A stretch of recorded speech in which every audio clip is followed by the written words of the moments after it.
My brothers and sisters in Christ, in today's gospel we hear Luke's version of the Beatitudes, not as famously presented as the Beatitudes which we take from the Gospel of Matthew on the Sermon on the Mount. But here in Luke we get a form of the Beatitudes that are paralleled by the set of woes. Ultimately, these Beatitudes and woes achieve the same purpose. You hear the same themes, but most of all the Beatitudes mark a reversal. That Jesus speaks a reversal in the eyes of God from worldly thinking. And so we see a form of this in the first reading, in our continued read-through of the first letter to the Corinthians. A commentary from Paul on virginity and marriage that might be a bit puzzling without a deeper dive. First of all, we note that at the beginning he says, this isn't from the Lord's commandment, just you're asking my opinion, I give you my opinion. So first of all, we have to note that Paul is writing at a time where many in the Christian community had eyes towards the imminent second coming of Jesus. And so when talking in this sense of preparing, it wasn't just like what is the best form of life, it's what has you most ready for his coming. So this is a different lens. There is much more immediacy for them than people nowadays think. But the truth is still the same. We don't know the day or the hour, so we are called to live with this readiness for the Lord's coming. And so Paul's words, not so much you see in it, not so much a judgment on marriage one way or another, but the end to what we're seeking in marriage or virginity. Note he says you don't sin by taking a wife, you don't sin by not taking a wife.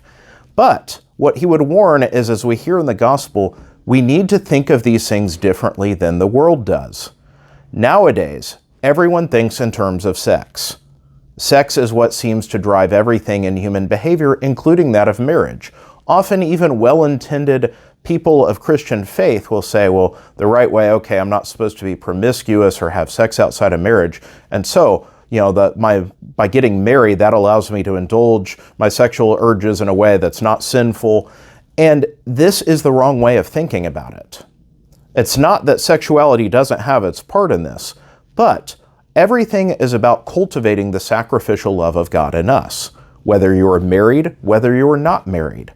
And so, if one is married, then that is a particular way in which God calls a man and woman to be joined to cultivate sacrificial love between the two.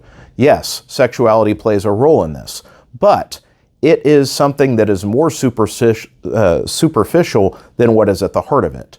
Dying to self and sacrificial love for another, for the good of another. In the same way for the one who is not married, it's the same way. The life lived in sacrificial love towards God and towards one's neighbor. This is my call as a priest. I'm not married in this sense. I'm not bound to one person, but as a priest, I'm bound to the community of believers. I'm bound to souls to sacrifice myself in love for others. In fact, this is a universal call of Christian discipleship, although it takes many forms. And so, what we can hear in this in conjunction with these reversals from the Gospel of Luke is that we've got to look at everything differently than the world does. We don't need to look about not only power, riches, acclaim, we don't need to look about sex as sex or in a lustful way, but everything is reframed for us in the language of the love of God. As witnesses and recipients of an unfathomable love that the world cannot understand, as receiving the sacrificial love of God, we are reshaped, we are remade in it, and we are called to live that type of love now. For one another, yes, for our spouses, if we're married, for our families, for one another, for God. Every breath we take is to move us in this direction because that's what we were created for. And so, we need to look at the world, or we need to look at things differently than the world does. The sinful world is fallen because its eyes are dimmed.